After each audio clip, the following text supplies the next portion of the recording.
Menteri Pertahanan Republik Indonesia Prabowo Subianto menegaskan pangan bukan hanya sekedar komoditas ekonomi, melainkan komoditas strategis dan tidak ada negara yang mengutamakan kepentingan bangsa lain di atas kepentingan bangsanya. Terlebih dalam situasi saat ini di mana terjadi perang antara Rusia dan Ukraina yang mempengaruhi kondisi pangan di Indonesia.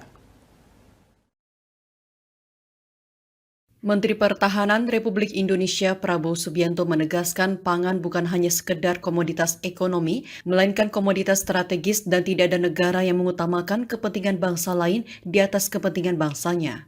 Terlebih dalam situasi saat ini di mana terjadi perang antara Rusia dan Ukraina yang mempengaruhi kondisi pangan di Indonesia yang memerlukan impor gandum dan pupuk. Pernyataan ini diungkapkan Menhan Prabowo Subianto dalam bukunya yang berjudul Paradoks Indonesia dan Solusinya. Menhan Prabowo Subianto sejak hampir 20 tahun selalu konsisten berbicara tentang kekuatan strategis pangan. Prabowo Subianto pun hingga kini masih aktif di Himpunan Kerukunan Tani Indonesia dan Asosiasi Pedagang Pasar Seluruh Indonesia atau APPSI sebagai Ketua Dewan Pembina. Prabowo Subianto yang memimpin Himpunan Kerukunan Tani Indonesia pada 2004 hingga 2015 menekankan dalam urusan pangan sendiri tidak ada negara di dunia yang mengutamakan kepentingan bangsa lain. Oleh karena itu, Prabowo Subianto menegaskan bahwa bahaya urusan pangan sebuah negara bergantung pada impor. Menhan Prabowo Subianto mencontohkan kejadian beberapa tahun lalu di mana Thailand tidak memenuhi komitmen untuk ekspor ke Indonesia karena mengalami kebanjiran.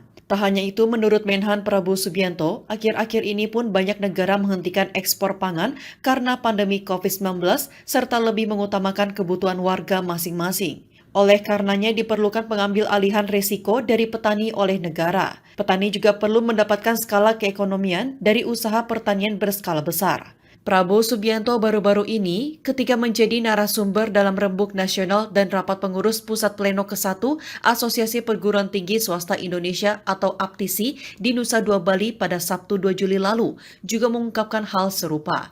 Menurut Prabowo Subianto, ada 5 syarat bagi ketahanan negara, khususnya dalam pertahanan dan ekonomi, salah satunya swasembada pangan. Tim Liputan Berita Garuda TV melaporkan.